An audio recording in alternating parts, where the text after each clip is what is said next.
Hello again. We are live. This is Father Matthew Howell doing a special episode of Stories at Work, and I'm joined by our very special guest, Father Michael Oleksa. Hello, Father.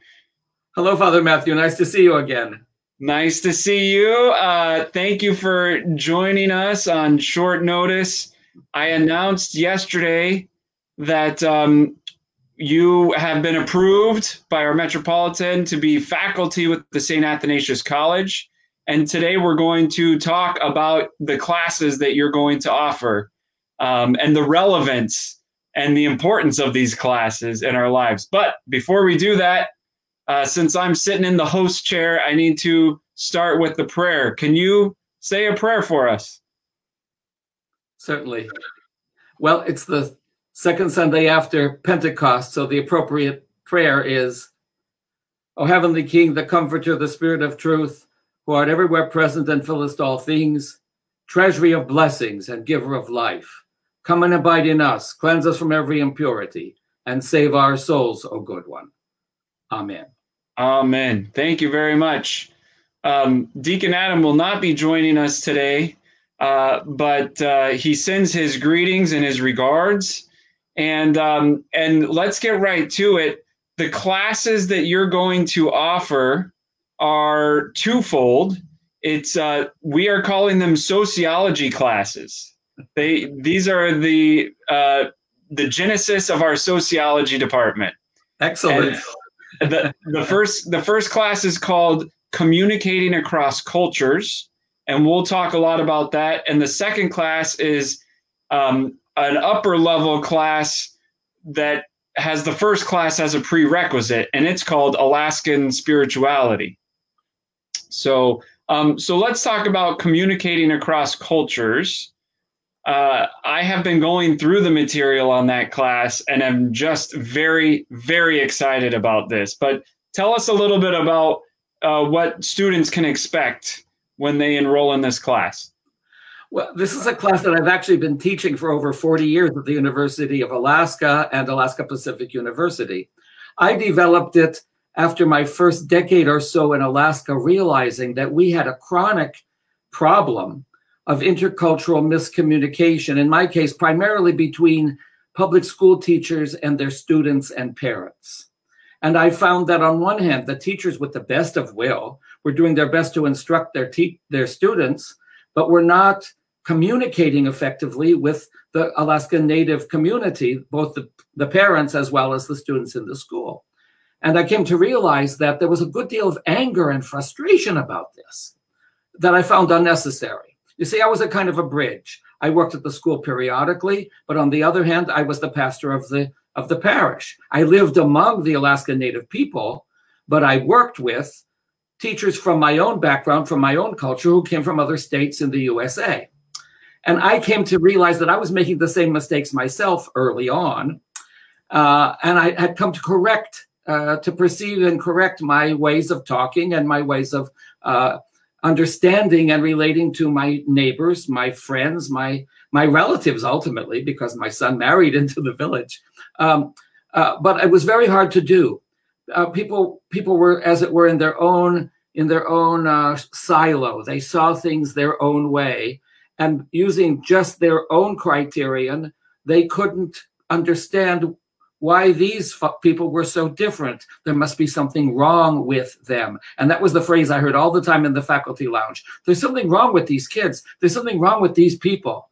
There was nothing wrong with those kids or those people. We were having a chronic case of miscommunication. The same words did not mean the same thing to two people sitting in the same room. I could quickly give you an example. My parents, back in Emmaus, Pennsylvania, never agreed on what on time meant. Mm. And I used to hear this from my mother. There's something wrong with your dad. The wrong with was about punctuality. And then I went to Russia and I met 100 million people whose sense of punctuality was exactly like my dad's. You see, my mother being of German descent and living in eastern Pennsylvania with a very large German-American population, when you said 7 o'clock to them, everyone understood what that meant. No later than 7.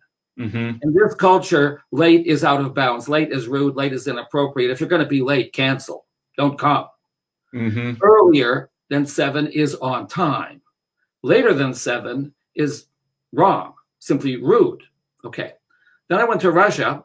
One of my friends invited me, my wife and me, to his house for dinner, and I showed up. He said 7 o'clock. I showed up at 6:45. He looked at me kind of puzzled as he invited us into his apartment. No one else was there. He was still busy cooking. He was all sweaty, a spattered apron, in no condition to sit down for a meal in 15 minutes. And I was equally troubled. What's wrong with these people? Because none of the other people were there. They trickled in between 8 and 9 o'clock. This is my father's for a 7 o'clock party. Right. So I came to realize that 7 o'clock in Germany meant no later than. But in Russia, 7 o'clock doesn't mean the same thing. To interpret it, it takes a paragraph. When you say to a Russian, come to my house, we'll have dinner at 7 o'clock, they interpret that to mean, I'm going to unlock my front door and allow you to enter from 7 o'clock onward. Don't come before 7, I won't be ready. But anytime after 7. When you ask Eastern European guests, if I invited you to my house for dinner at 7 o'clock, what time would you come? My Romanian, my Bulgarian, my Russian friends all say around 8. Why would you come an hour later? Well, we assume that you won't really be ready at 7, and we don't want to pressure you. Give the host a break. Every day has its glitches. Showing up at 7 is like saying, I'm starving, feed me right away. Do you want to send that message? I did. You see, because I was playing the German ball game in Russia. Guess what? They don't play the German ball game in Russia. They've never heard of the German ball game. And so one of my primary metaphors for a culture is the ball game of life as you understand and play it. And then we accuse people of breaking our ball game rules without realizing that they're not doing it on purpose. They don't know your ball game exists. It's like asking people who have played soccer all their life to dribble for the basketball team. They're going to do it with their feet. Yeah. Basketball team is going to look at them like this is the weirdest people I've ever met. They do it all wrong. They don't even know how the first thing about basketball. But for them, dribble means kick the ball with your feet. And they've never seen basketball played. So, of course, their behavior is going to look rather bizarre to the people who have never seen soccer before. We're in that kind of a dilemma in the United States today. Anchorage, Alaska, where I live, has over 90 different cultures and languages. That means there's 90 ball games out there. Right. And it's inevitable that we're going to misunderstand each other's behavior and consequently offend each other, but not intentionally. We're not trying to push anybody's buttons, but it turns out. So I've done this research on this topic, which I think, while I use Native Alaskan examples, apply universally. These kind of miscommunications occur between almost any two human beings. My parents were both born in Pennsylvania and went to the same high school, but they didn't agree on punctuality for 60 years of marriage. And where did you get those ideas? In infancy and early childhood. While you were learning your first language, you picked up those ball game rules.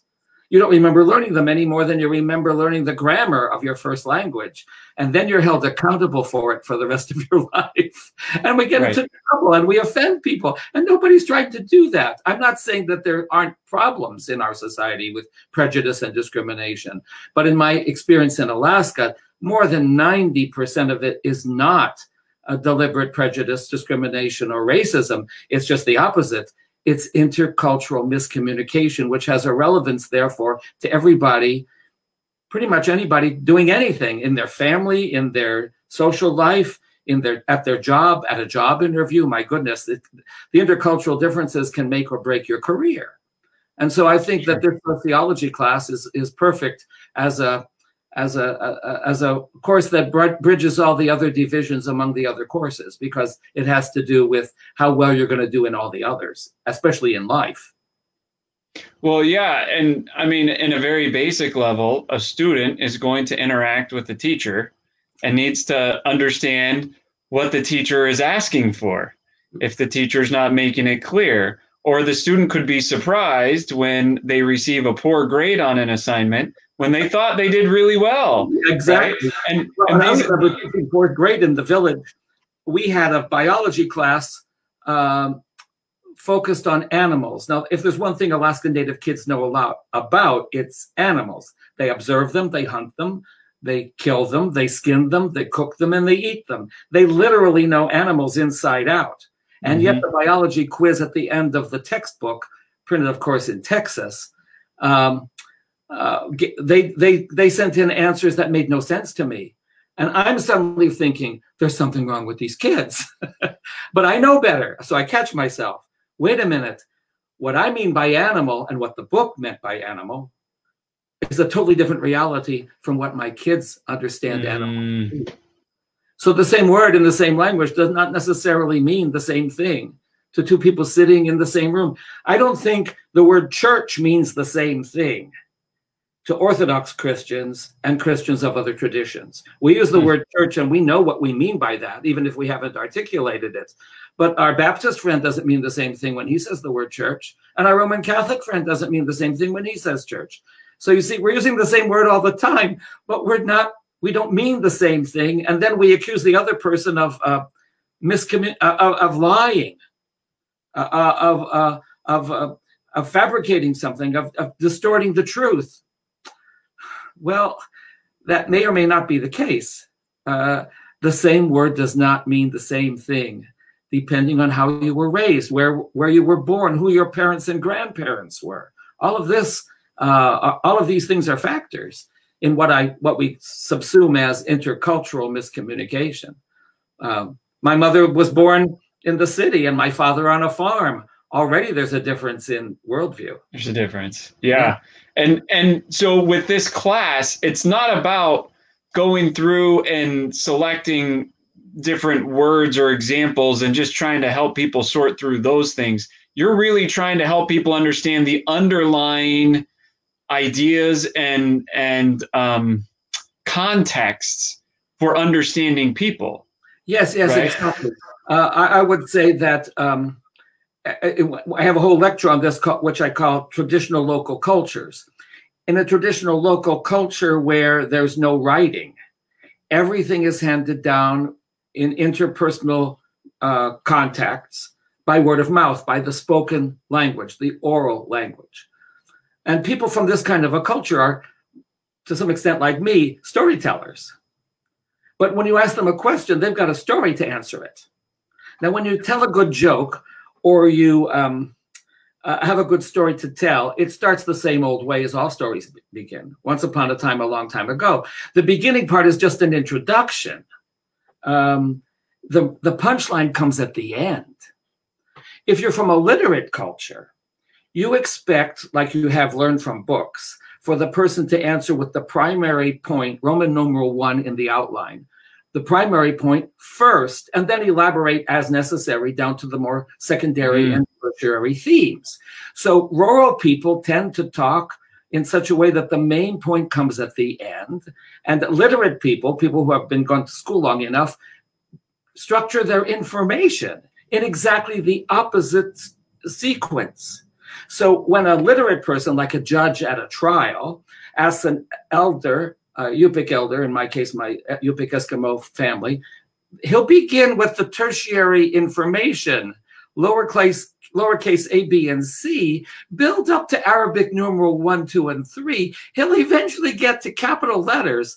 The Roman numeral, he'll never get there, because if you haven't figured that out by now, you weren't listening. But it's going to take half an hour. Right. The judge doesn't have that kind of patience. He wants the Roman numeral right now.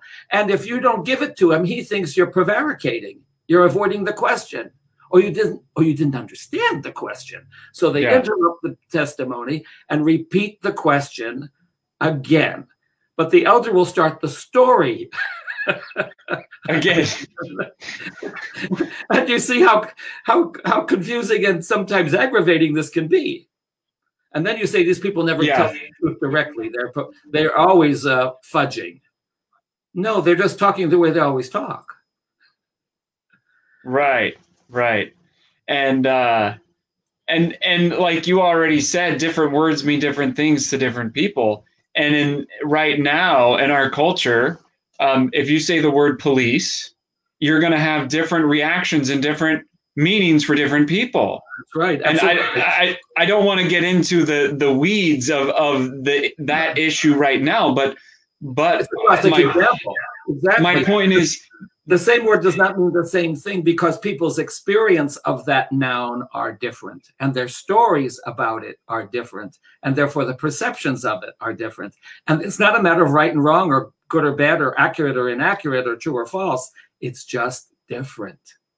Right. And that's what people are. We're just different. Right. And so we have to intentionally learn how to understand someone who's not coming from our cultural silo, to use the word that you used earlier. Exactly. And so those things take time. Even in a complete group of strangers who are now going to work together, for example, teachers at the same school, but half of them have just been recruited and have just arrived. The best way to break down those silos is to sit down with people and ask them to tell something, not about themselves. That's too intrusive and sometimes too personal. Ask them to tell a story about one of their grandparents. And you will very often get an insight into what I call the story into which you were born. Okay. And a lot of their primary values come from those stories. They're in my course, and I don't want to tell those stories now, but the story of your own grandfather or grandmother and their trials and tribulations and the tragedies and triumphs of their life are a part of a story, I would call it chapter 1 of your own, that you are now authorized to continue to enact the next chapter in the story. That's really your culture. It's the unfolding of a story that goes from generation to generation to generation. Mm-hmm. And if you ask somebody about their grandparents, you're going to find out something about the fundamental chapter that's the foundation for their own worldview, their own culture. Ah, fascinating. See, that's something that most people wouldn't think to do. If I meet you, I say, well, tell me about yourself, or what do you do, or where are you from? Americans ask about your job. What's the job? What do you do for a living? that's our form of identification, right? Is in America, it's how productive are you? How successful are you? And but what you're saying is that's actually not our hardwired form of identification. As human beings, which is, you see, I would say that traditional cultures in this oral tradition are focused on taking the next generation of children and producing genuine human beings from them. There's no guarantee that's going to happen. There are folklore stories in the repertoire of children growing up to be monsters. So you have this this new child, this new 3, 4, 5, 6, 7-year-old child. You're going to try to mold them into being what that culture considers to be a genuine human being, and that's done with storytelling and example. Everyone's an example, just what kind. Mm-hmm. And so if your elders are kind and patient and loving and forgiving, the child will replicate that. And if they hear stories reinforcing those values, little by little, you can wind up with some extraordinarily deeply human adults, which is what I meant when I came to Alaska. The people we call the elders are so incredibly human.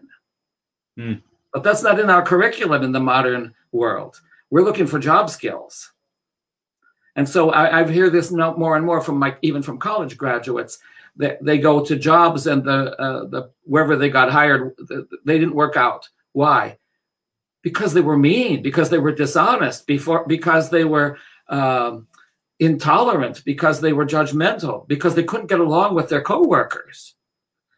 So becoming a human being has always been the point of traditional tribal education. And I would say my grandmother, who never learned to read and write, was an extraordinary human being. As an Orthodox Christian from a peasant village in Austro-Hungary. Mm-hmm. She didn't need to be taught ethical rules. She never learned to read and write, but she was an extraordinary human being. And when I came to Alaska, I met a generation of Native Alaskan elders who also couldn't read and write in any language, including their own, but were exceptional human beings. This is a curriculum that has been taught informally in families and in villages all over the world, probably for thousands of years. And the other curriculum is just fairly recent, only since the printing press and public schools. The last 100 years in my family, even less. My father's the first literate Oleksa in my family, and he didn't go to school till the 1930s. So I cannot claim to have a long literate heritage in my family tree. Excuse me. But they were people, real people. And I would say we have saints in our parishes 2-3 generations ago who weren't particularly well schooled, didn't have much of formal education, but were extraordinary human beings. And I'm afraid that in the modern world, we're losing some of this, that the oral tradition, what people just say, is not taken as seriously as what people write or publish. If you ask somebody for evidence, you need a signed affidavit with a notary public seal on it. People will take that seriously. What the elders said in the village, that's hearsay. But think about it in human terms. When your grandpa said, be as good as your word, he wasn't saying what you sign. He was saying what you say. And so it's a huge difference across the entire planet. Which kind of language do you take seriously? What people say, which is usually the humanizing language, as opposed to what people write or publish, which has more to do with job skills and schooling. And it's tragic that the two have come into conflict, but they have. Here in Alaska, very, very, well, I would say officially, because the federal government, when Alaska became a state, declared that English would be the official language and no native languages would be allowed in school. And if a child was caught speaking their native language in school, they should be reprimanded, punished. Well, imagine going to school where the first rule is you cannot speak the only language that you know. How that would be very frightening. How possible? So in our curriculum, we spend 3 years learning to read, and then the rest of the curriculum is reading to learn. So learning to read and then reading to learn. But if you spent those first 3 years immersed in a language you didn't even speak, and you were handed books and texts in that same unintelligible language, how can you possibly be on grade level by the time you get to 4th grade? Obviously, you've fallen behind. And then you have the teacher saying, there's something wrong with these kids. Yes, but there's something wrong with the whole system. It's not their fault. And I think that that's what we're talking about in our country. There's something wrong with a system that favors some people to the disadvantage of another, not perhaps deliberately, but that's how it works out. The standardized tests are great for suburban New Jersey. They don't make any sense in rural Alaska. Right. The culture is just different. The experience of the children is too different. The word school is too different. So the class is really, I hope, structured in such a way to help people think through these issues in their own context. My examples are Alaskan, because I'm a guy from Emmaus, Pennsylvania, who comes to Old Harbor, Alaska 50 years ago. And I'm the one who's confused. And I'm the one who's wondering what went wrong. I'm a good teacher, but my kids are flunking. It must be the kids' fault. It's the quickest, simplest solution to the problem. And then I realize that can't be true. So what is going on here? And it's a much deeper, but I would say richer topic. And I hope people who register and enroll in this course will experience it as well. Yeah, and I've watched some of the lectures that you have. So this is a really fun class offered at the college because most of our classes are self-paced, online learning, and they involve a lot of reading and writing. Your class is a mixture, and you have actually recorded video lectures that half the class is spent watching these lectures. So it's not simply reading your books, but it's actually hearing your voice tell these stories and these experiences. And even in the very first lecture, I was struck that in the first 5 minutes, you're not talking about different cultures. You're talking about boys and girls, men and women. And I'm thinking, this is applicable. This is useful in my marriage. So I call my wife and I say, come here. I want you to watch this for 5 minutes. That's it. Just 5 minutes and watch this. And she watches and says, yeah, that's what we've been doing wrong in our marriage. Exactly. Well, that explains a lot. I gave these talks once on the state ferry system to a class that was actually aboard coming from Seattle up to Alaska. And a woman eavesdropped. I know she was from Texas. I found out later. She was sitting in the corner of the cafeteria and just eavesdropping on the lecture. And at the end, she came up to me and she said, "I'm so glad I was here today. I think your class saved my marriage." And I said, "Can you explain that?" She said, "Yeah, I came on this trip actually seriously considering divorcing my husband. And now I realize that all of our problems are communication problems. I was thinking he was such a jerk, so rude, so impolite, and all these negative judgments. But I realize I'm looking at him through my own cultural lens.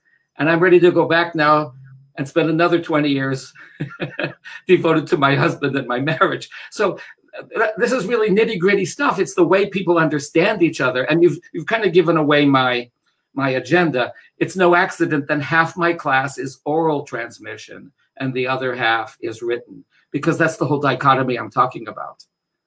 Yeah. My grandmother was raised exclusively in an oral culture. None of her parents could read or write. None of her siblings could read or write. Everything that was passed on, including her Orthodox faith, was passed on at church, listening to spoken and sung chanted words. Now, and your wife too, right? Your wife, sure, yeah. But now we need a book, or we can't pay attention anymore. Right, right. And I think the payoff is that it's not designed simply to transmit. All the communication isn't designed to transmit information. As you said, it's designed to help people be human. Yes, and to become saints. Yes, and what is more applicable and more necessary right now in our culture, with all the issues going on, the racial and prejudicial issues, then we need to be human. And we need to see each other as human. Stories. Listen to each other's stories.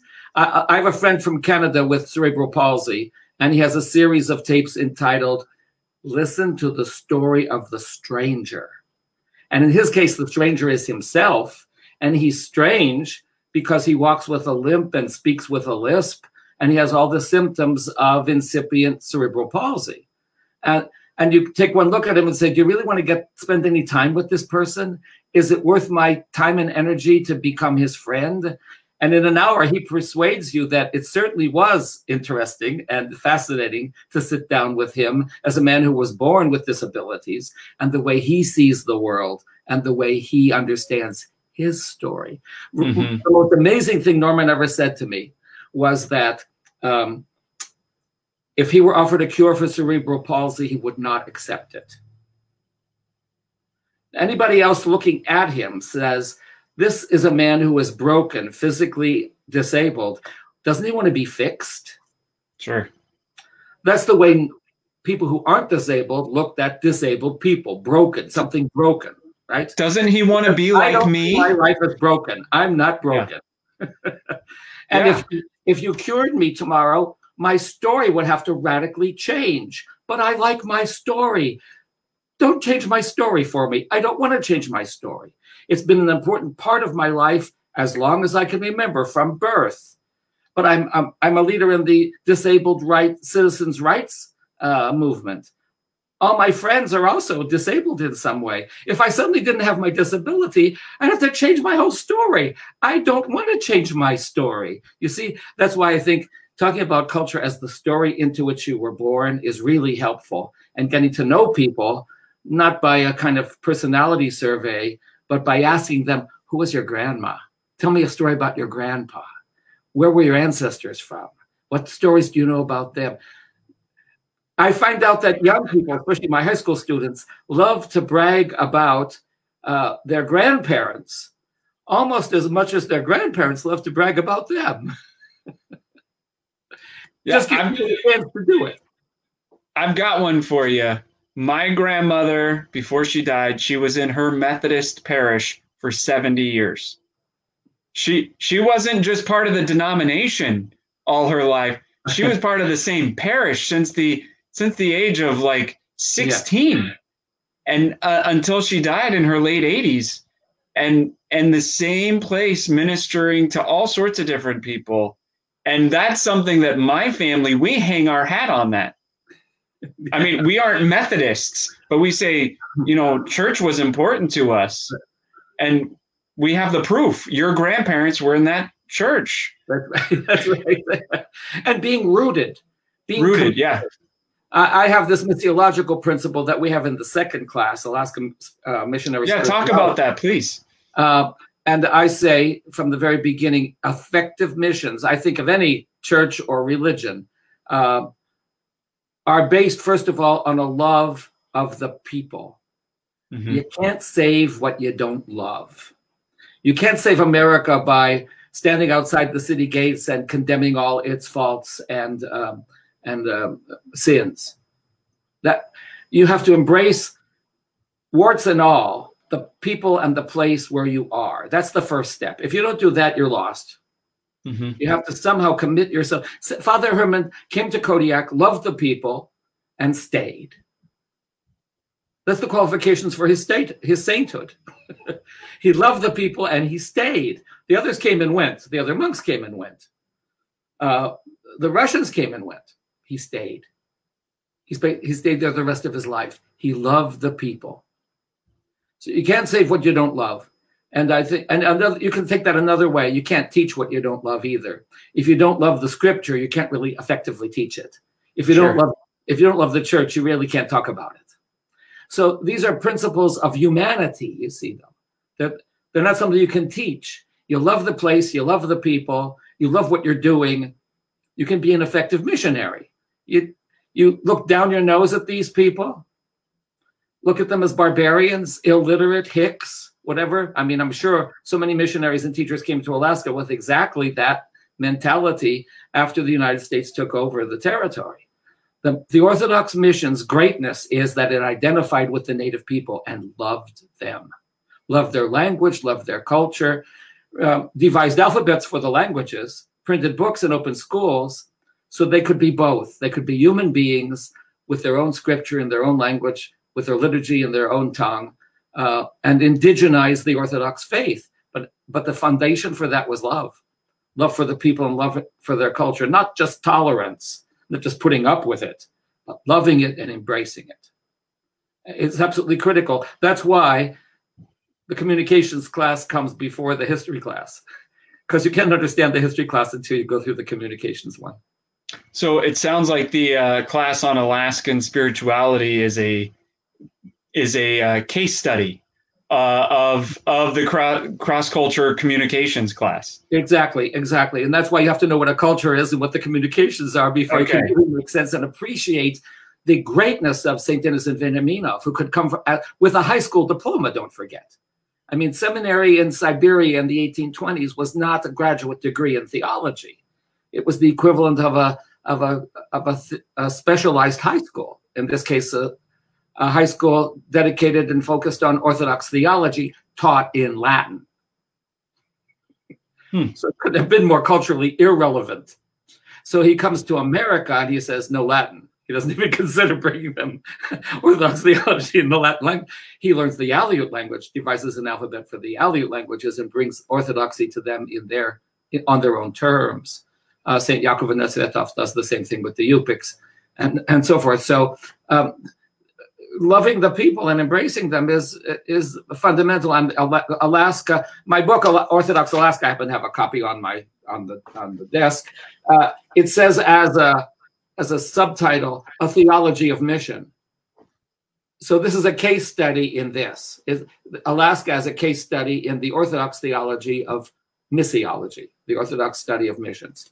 So I think it's a wonderful case study, and I'm trying to apply it now more and more to my contacts in Africa. You can't save Africa until you love languages and cultures of Africa. You can't bring in somebody else's culture and try to transplant it. That's not mission. Mm-hmm. Yeah, that's imposition. It's colonialization. Yeah. We had enough of that already in Africa. They don't need it. Right. And so you see, one of the things that we have to our advantage, by the way, in missiology, is that all of our ancient icons depict Christ and the Theotokos as kind of racially neutral. She's not like has been depicted since the Renaissance in Europe, a fair-skinned, blue-eyed, almost blonde European. Because why would Africans want to worship another white man? Right. We have enough of those too already. But you go back to the Orthodox icons, and all the ancient icons show them not African, but not necessarily European. The complexion of the skin of Christ, the Theotokos, and the saints, they could be well tanned Scandinavians, or they could be rather light-skinned Africans, but you really can't tell by looking at them what complexion they are. It's neutral. And I think that's the truth about the incarnation. Jesus Christ did not unite himself only with Caucasians or only Africans or only Indians or Chinese. He united himself with humanity, with human beings. And so I think it's really important to bring to Africa our ancient icons and not the most recent 19th century, Italian Renaissance portraits. Right. I agree. You see, but this is a cultural thing, you see, and people sometimes don't even think about these things. It's not our.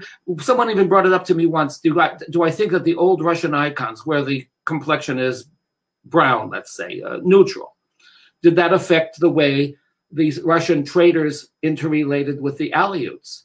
Yes, the Aleuts looked more like the icons than they did. Right. Right. So racial prejudice can actually be, you could say, at least undermined by the religious art that we put before our children. So it's really important to do the traditional style rather than something more modern or Renaissance style, because the Renaissance style isn't even true. Sure. So all of this ties together. The missionary spirituality is founded on the basic principles of the cross-cultural class. Great. Well, this is very exciting. We've been working on this for the last 2 months, you and I. We've been working on putting this together. We've been building the course, and this is material you've taken, and I've been building it in our online learning system.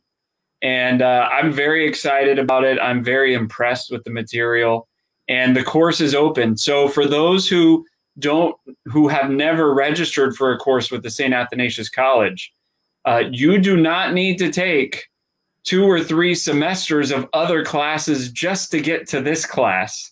You can be a non-matriculated student. That's what we call you. And you can enroll in these classes as one-off electives. So anybody can enroll in one of these classes.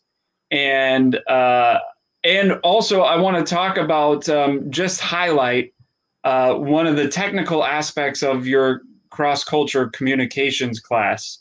And that is that the final is not going to be simply a written essay that they submit to you. Can you talk to us just a little bit about the final, because I'm very excited about how that will work? Well, we're asking people to tell stories, of course, and we're looking forward to. I would like to just say, as my own final statement, it sounds technical, and I was told even at the university that cross-cultural communication is a graduate level course. No, it's a junior high course. It's something that we need as human beings to teach children at a much younger age, not at the end of their educational career. And just not to scare you away, but I call this my stand-up comedy routine.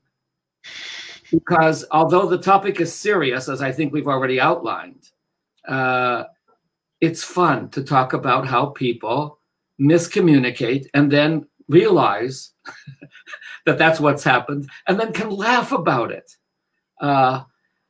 If we can start doing that in our churches, in our families, I think in our country, instead of being angry and accusing and calling names and getting indignant about how we have misperceived the other person's story, but learning that, hearing from that story, and then taking a deep breath and laughing and saying, isn't it wonderful that we can sit down and communicate and learn how to be human beings together, which is what our multicultural society offers us if we're willing to take advantage of it.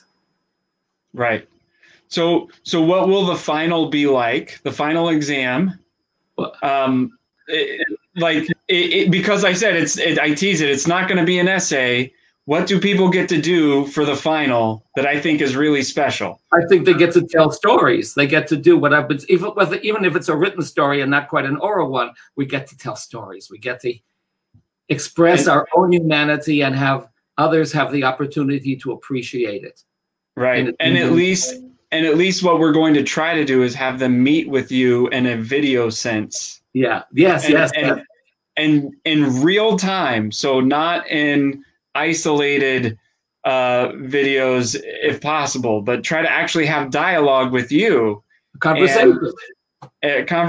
And so they can tell a story, they can receive feedback from you, they can receive understanding from you.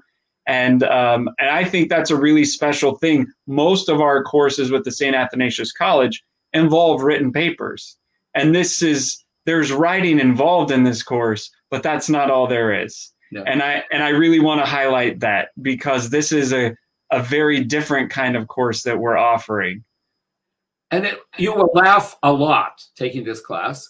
Hopefully you will be enlightened or enriched by it. And in the end, hopefully we'll all be better human beings together. Absolutely. Amen. I have posted in the comment section a link to the college page so people can go there and apply for this class. And if there are any questions, please reach out to the St. Athanasius College. But Father Michael, thank you very much for taking the time to help us understand each other so we can be more human and we can become like the God-man, Jesus Christ, who is the fount of all understanding. And really, I'm halfway through this class, and I'm very excited about what I've seen so far.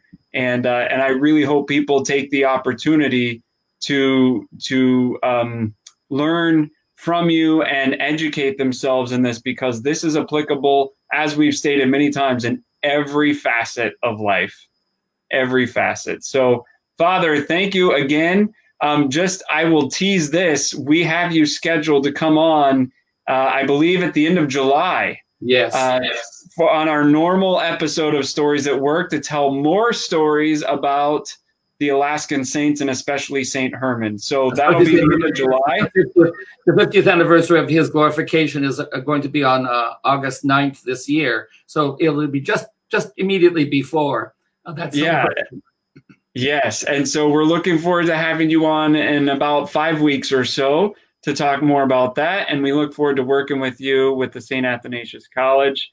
I hope that you will stay safe and keep smiling. Your joy is radiating throughout the computer and through the broadcast. So thank you very much. We have a comment. Somebody already says thank you and many blessed years to you. Thank you very much. So, all right. Have a great afternoon. God bless. Thank you. Thank you, everyone.